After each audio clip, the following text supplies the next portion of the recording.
The heavenly host had retreated back into heaven, and the shepherds had moved off back into the darkness of the night, and Joseph and Mary and the newborn baby were left in the stable all alone. Well, they settled in for who knows how long, because the census was still being taken and all the inns were crowded, and Joseph just didn't know where he would find shelter for Mary and the newborn baby. So at least it was dry where they were, and they were in out of the elements, so it would do for now. Well, Joseph went and he found some dried grasses and some hay, and he took the old stone manger that was already there, and he made the best of bed that he could with what he had at hand.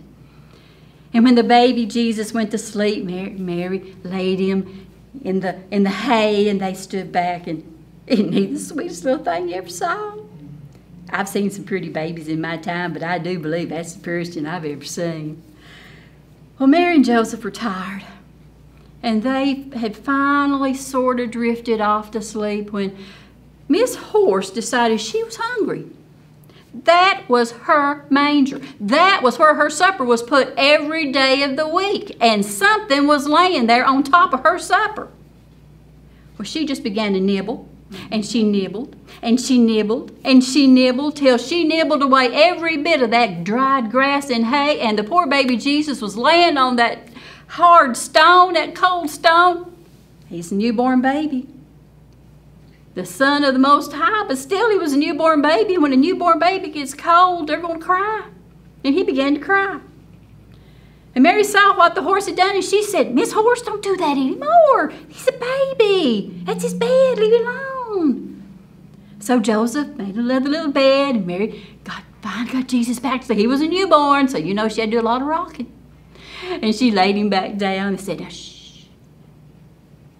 Well, after everything got quiet and Joseph and Mary went off to sleep, Miss Horse said, "That's my manger. That's my hay." And she began to nibble again until baby Jesus was laying on that dark, cold stone and began to cry again.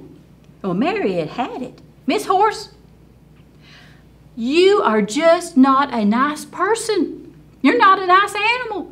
From now on, all your kith and kin will never get your bellies full. Anytime anybody sees you, you're going to have your head down eating on something. And to this very day, if you see a horse out in the field, what are they doing? Their head is down and they're eating for all they're worth." Well, while all this was going on, Miss Mule was observing everything. And every time the horse did that, she'd laugh. Oh, her big mule laugh, or hee-haw, she'd laugh. She saw funny things in there. She saw a spider overhead. Oh, that's the funniest thing. Every time Mary managed to get the baby to sleep, she'd laugh. She'd wake him up and he'd cry. Mary had had enough. "Miss Mule, you would not make a good parent. From now on, all your kith and kin, you'll never be able to have a baby. You'll never be a parent. And do you know, to this very day, a mule cannot have a baby. You got to have a horse and a donkey to have a mule." But Miss Cow, oh, Miss Cow, she stayed as close by as she could so the heat and the warmth of her nice warm body kept the baby warm, and Mary and Joseph could have all the fresh sweet milk that they could possibly drink. And they were pretty hungry sometimes. And she was quiet.